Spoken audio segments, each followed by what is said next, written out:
Eltan gaafa jalqaba aappii oloo dhuftu iddoo pilaasii tana fayyadamta. Gaafa iddoo pilaasii tana fayyadamtu live gallery teach friend jira. Ati maal goota live isii jettu ishee diimtuu tana tuqatta. Gaafa tuqattu uno bifa kanaan siifita artu goil amount ja enter goil amount ati iddoo kana dhibba khasiifita ati haga feete barreeffachuu dandeessa. Haga feete barreeffachuu dandeessa jechuudha. San booda dan goote go live isii jettu kana tuyxa. Go live tana gaafa tuyxu live kee huno live kee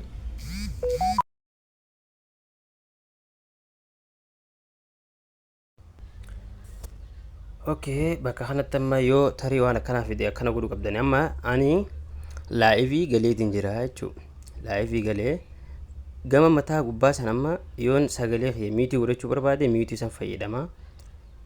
Yoon ifin immoo like barbaade like amma akka TikTok irratti taap godhan kuni like kana fayyadamta. Isatti khaanu giftidha. Commenti asiin barreeffachuu dandeessa. Kaameeraa if dura if booda gama commenti kanaan godhuu dandeessa jechuudha.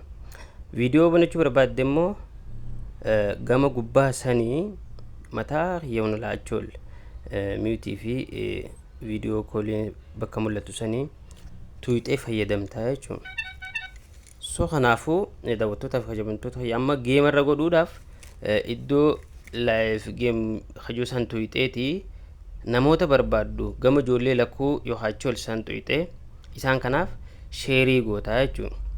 Sheerii gaafa goote submit gaafa gootu yoo namni live irra jiraate yookaan yoo ala jiraate notification san isaa seenaa qabatee dhufa. San booda gaafa inni si dhufu start gootee game eegalta jechuudha. Yoo irraa deebisuu barbaade switch to game bakka juusanii tuyxee ammallee if duuba irraa gara gastitti deebista. Amma ani gastitti deebiseetiin jira jechuudha. Anamma gastii khiyyaara deebiseetiin jira. So kanaafuu amma share godhuudhaaf sharing kun akkaataa hedduu jira. Iddoo 0 jettu share san gaafa tuyxu amma inni sadaffaa waa sadii dhufa. Sadeen kana keessa internal hajuu akka nama linkiin ati amma fayyadamu jirtu live irra amma jiraachuu kee akka linkitti waliin aappii profile ummata addunyaa irratti linkii kee ergaa jechuudha. San booda namni linkii kee hana gaafa arku yaa live seentee jirte jedhu. Ammas idduma san tuyxee isa external hajuu kana gaafa tuyxee isa lammaffaa jiru linkii kee kana namoota WhatsApp, Messenger, maal Facebook hundaaf share godhuu dandeessaa jechuudha. Inni sadaffaan bakkuma san tuyxee copy linkii goota. Copy linkii gootee jirta jechuudha. Isaan sadeen kuni share kana isi fayyada. Inni ijoollee lakkuulee achoolii san immoo namoota barbaadduuf abaluu yoon barbaade amma oliif ibsaa firii maal isaan kana yoon barbaade isaan kana tuqee submit gaafa godhu hoota allaabii baneetiin jira.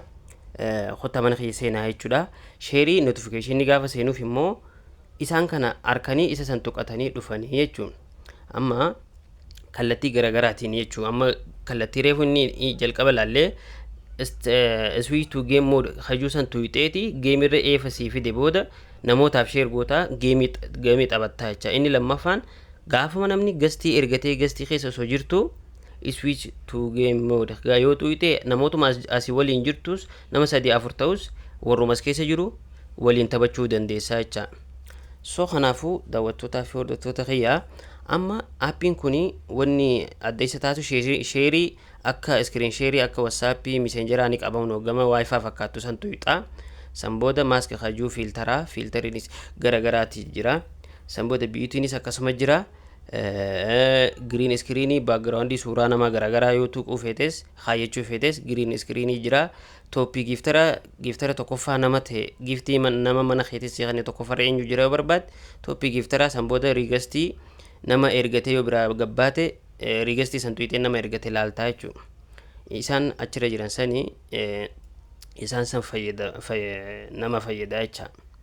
So kanaafuu daawwattootaa fi kabajamtoota kiyya qaalii waliin aappiin gabaabumatti bifa kana fakkaata. Keessi isaa namoota si jala jiru hordofuudhaaf immoo iddoo ijaa san tuqxee anuma qofa if keessa jira namoonni ni jalan jiran jecha viidiyoo kana immoo isin jecha yoo irraa bu'uu barbaade end live hajuu san so kanaafuu bifa kanaan liveis galee isin agarsiisee jechuudha. inni dhumaa immoo ani wanni namoota followersiin kiyya nama meeqaa isa jiruuf connectii kana tuqattee anamma fakkeenyaaf nama 500 fi amma nan qaba laalachuu dandeessaa. inni biraa appiin akkuma beekamu waliin appiin bilbila viidiyoo koolii yoo feete viidiyoo koolii bilbila.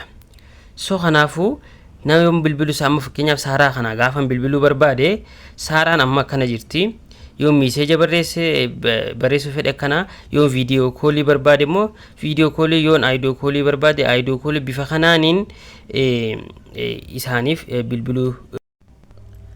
okay daawwattootaa fi kabajamtoota kiyya qaalee amma akkaataa laayivii yookaan immoo laayivii namaa jala seennee gestii itti ergannee mana namaa seennu isin agarsiisa. daawwattootaa fi kabajamtoota hordoftoota cimaa koo saniifuu sirriin hordofaa amma gaafa laayivii achi ol xuynu laayif users jeetii warreen laayivii irra jiran akka bifa tartiiba kanaatiin nuuf hidaacha amma nam sadiiti jira laayivii kanarra amma Aashaa yookaan Feesal yookaan immoo yaadanii jala seenee gaafa ni ergadhu sekondii muraasa booda akkatti search godhee isa kana naaf fidaa jechuu gastii ergachuudhaaf dura nama laayivii jala laalaa amma bakka kanatti wanni beekuu qabda yoo abbaan manaa gastii isin erge yoo seenuu barbaadan accept gootanii seentan yoo barbaanne immoo reject gootanii irraa deebitanii jecha bifa kanaan yoo gastii isin ergan bifa kanaan jalaa qabattanii seentanii bu'aartanii jecha yoo immoo ati amma ergachuu barbaadde iddoo pilaasii tana tuqxee gastii duwwaa iddoo pilaasii tana tuqxee olo ergattaa jechuu san booda bifa kanaan request to join as host jisinja ati isa hostii san tuqxe isa jalqabarra sii jiru kana tuqxee olo galtaa jechuu